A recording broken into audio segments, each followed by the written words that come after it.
Hey everyone, just kind of wanted to go over some new stuff that we're going to use this next year. I wanted to talk about people first language.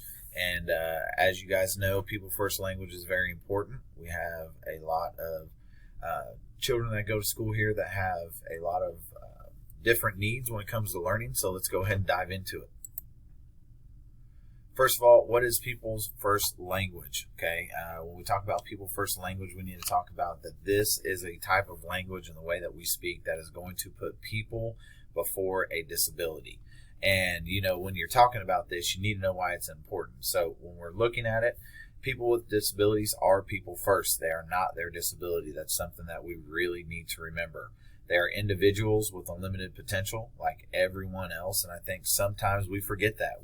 We have a tendency to look at their disability rather than the things that they are really great at. Okay, so and also just a statistic we need to remember is that 1 in 5 American has disabilities, and this is one of the largest minority groups in the United States.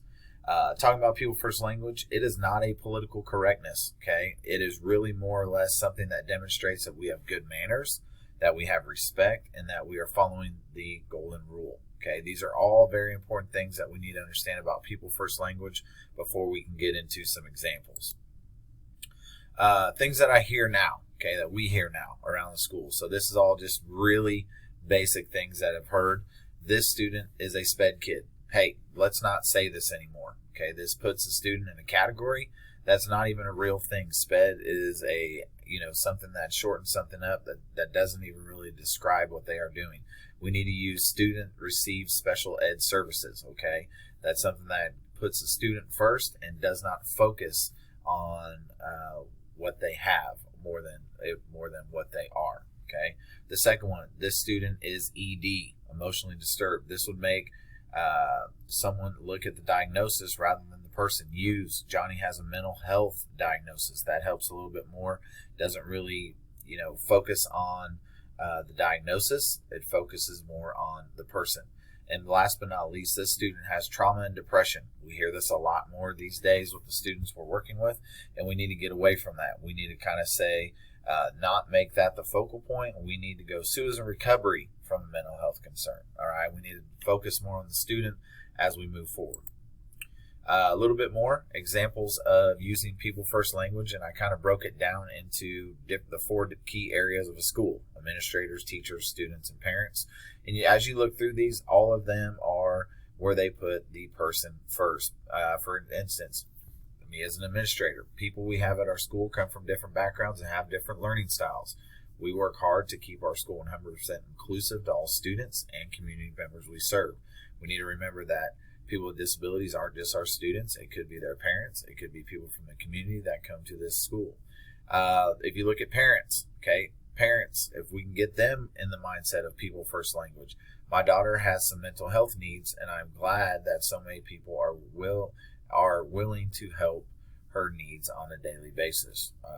And those are all very important things to take a look at. All right. Just as teachers, we need to remember that we need to put the student first and their disability second. Do not make the disability a focal point. Now, as we kind of look through this, some goals that I have for us as a staff. If you look here, short term, it's over here on the right. Communicate appropriately and respectfully with and about an individual with disabilities. All right. Refer to people with disabilities person first. For example, a person who. All right. When we do that, that makes us understand that we are talking about a person, not just a disability. Okay. The biggest one that I want to talk about is avoid inaccurate descriptors and inappropriate use of medical diagnosis. This is important to remember because we don't want to say the wrong thing and put someone in a wrong category ever. We don't want to, hurt them long term by using inaccurate descriptors on what their needs are. Okay. Also, we don't want to segregate students with language, and I think this happens more often than what we normally think. Looking at long term, we want to avoid language that can cause any type of negative stereotyping that can be interpreted for others to use. If we say it, other people hear us, they're going to use it as well. So let's start changing that mentality and looking to the future. A clear and understandable vision on how people first language not only affects our students, but our staff as well. I think many of us don't understand that maybe people we work with have these disabilities. And I think if we use the incorrect terminology, that could affect people around us and our coworkers as well. Help create inclusivity with our language we use. We do not want to segregate or devalue anyone with words. And I think long term, when we talk about wanting to have students here and have students feeling safe, we need to remember that even the words we use are just as important as the other things that we do hands-on. Okay, so those are our goals for people first language and our school staff. And I think if we just take these small adjustments and work with them, I think we're going to be able to have a great year. I appreciate it. Thanks. Here are also some resources that I use to put this together. If you have any questions, just let me know.